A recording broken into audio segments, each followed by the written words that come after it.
Hi friends, எல்லாருக்கும் வணக்கம். பாருங்க இந்த தம்பி பேசுகிறத பாருங்க, காட்டுறேங்க. நல்லான கடைசியில் அந்த தம்பி வீடியோவில் காட்டுறேன். அது வரைக்கும் வீடியோவில் காட்ட முடியல, ஏன்னா நல்லா இருக்கும்போது காட்டிட்டு எனக்கு மனசு திருப்தியாக இருக்குது. இப்போ பரவாயில்லைங்க, உடம்பு நல்லா இருக்குது. கண்டிப்பாக காட்டுறேன். கொஞ்சம் ரெடி ஆகட்டுங்க, நடக்கிற மாதிரி ஆகட்டும், ஒரு வீடியோ போடுறேன். ரொம்பவே வீங்கிருக்கு.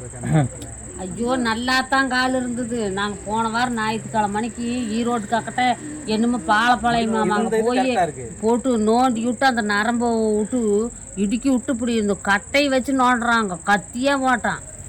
அப்புறம் அது வலிக்காதா வீங்காதா? நரம்பு எடுத்து விடுறேன் நான். இந்த கால் பழைய கால் மாதிரி இருக்கு. எங்களுக்கெல்லாம் யோகா சொல்லி எக்ஸசைஸ் எல்லாம் பண்ண சொல்லுவாப்புல. காலையில வந்து எல்லாம் மாத்துறதுன்றது ஒண்ணுமே இல்லைங்க. ப்ரெஷரு நான் சொன்னேன், ப்ரெஷர் இருக்குது 200க்குன்னு டாக்டர் சொன்னாங்க, நர்சம்மா. 200? ஆமாங்க, எல்லாமே விட்டுறீங்க. மாத்துறதுங்க. அதான் 2 தான் இருக்கணுமாமா, அதான் நார்மலாக. இந்த என் பொண்டாட்டி 120ங்க. 120ங்களா? பொண்டாட்டிக்கு போய் ப்ரெஷர்லாம் பார்த்து செக்அப் பண்ணிட்டு தான் மாத்திரை வாங்கி கொடுத்துட்டு 80 120 தான் நார்மல். போனது அப்புறம் உங்களுக்கு தலை சுத்தும் பார்த்துங்க. ப்ரெஷர் இருந்தா தலை சுத்து இல்லை. ஐயனும் பண்ணுங்க. தம்பி சங்கர் வந்து ப்ரெஷர் எடுத்துருவாங்கள, அண்ணனும் இருக்கு. எனக்கு வந்து வயிற்றுக்கு வந்து போயாமல் பாத்ரூம் போய்கிட்டு இருக்கு, அசிங்கமா இருக்கு. நான் ஊரில் எங்கள் அம்மா ஒரே சண்டை, சாப்பிடலக்கா, சத்தியமாக சொல்கிறேன். நேற்றே இத்தனையோடு சாப்பிட்டேன், சாப்பிட்டுமா வயிற்று பத்த மாட்டேங்குது. 2 நாள் சரியாயிரும், ஒரே நாள். ஆனால் அடுத்து வேலையை பிடிச்சேன்னா 5 மாதத்துக்கு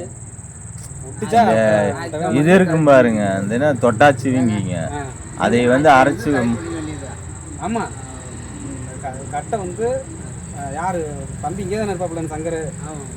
கட்டெல்லாம் எடுத்துவாங்க, சரி சரியாக பிரித்து வச்சுருவாங்க. டெய்லி இருக்க ஆள் பழைய ஆளே கூப்பிட்டா நீங்கள் ஏற்றுக்குவீங்களா?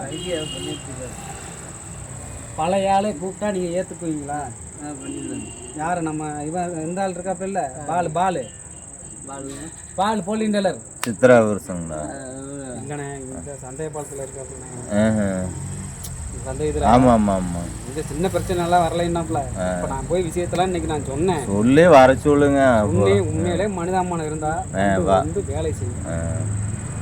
ஏன்னா என்ன இருக்குன்னா 6000 பணம் கொடுக்க வேண்டியிருக்காமா. அப்புறம் என்னங்க வந்து வேலை செய்ய சொல்லுங்க. ஆனா மிரட்டினா வந்து கிடைக்காது. மிரட்ட வேண்டாங்க. பாசத்துல நான் சொன்னேன், சொல்லி சரி நான் வர்றேங்களே கட்டு எடுத்து வர சொல்லுங்க. அந்த ஆள் ரோலும் வெட்டுவேன், போல்டிங் தப்பேன், எல்லா வேலையும் செய்யும். அதான் வந்தேன். இப்போ ரோல் வெட்ட முடியாது தம்பி, இப்படி 1 மாதம் ஆயிடுது. அதுக்கு ஆள் பிடிச்சிடலாம். ரோல் வெட்ட முடியாது. நான் என்னக்கன்னா ஒரு 6 மாதத்துக்கு ஃப்ரீயாக விட்டுருங்க, எந்த டென்ஷனும் ஆகாத விட்டுருங்க. அதுக்கப்புறம் கொஞ்சம் ரெக்கவர் ஆகும்போது நீங்கள் இது பண்ணிங்கன்னா பண்ணிக்குவோம். ஏன்னா இப்போ டென்ஷனை ஏற்றக்கூடாது. அந்த கட்டு ரோல் வெட்டணும், கட்டு தைக்கணும், அதெல்லாம் ஏற்றவே கூடாது. சும்மா பார்த்துக்கலாம், கம்பெனி வேலை செய்யுது, வேறு எதையுமே இந்த கட்டு எடுக்கிற பற்றியில். இவரோட நான் வந்து 3 வயசு அதிகம் தாங்க, சத்தியமாக சொல்கிறேன். இவரோட 3 வயசு நான் அதிகம் தான். ஆனால் நான் வந்து இந்த வழக்க வச்சுருக்கேன், நிப்பாட்டி கொஞ்சமாக குறைச்சி வச்சுருக்கேன். அண்ணன் திடீர்னு குடிக்கிறது இல்லைங்க, ஊருக்கு போனா மட்டும் கொஞ்சம் குடிச்சிடறாங்க. இதையும் கொஞ்சம் நிப்பாட்டினாப்ல. அப்போதான் நான் வந்துட்டியா, டீச்சர் கூப்பிட்டாங்களா டான்ஸ் ஆட? அவ்வளோதான் முடிஞ்சா? பார்த்தீங்களா? இது ஒரு சின்ன வீடியோ. நெக்ஸ்ட் அடுத்த வீடியோவில் பார்க்கலாம். பாய்.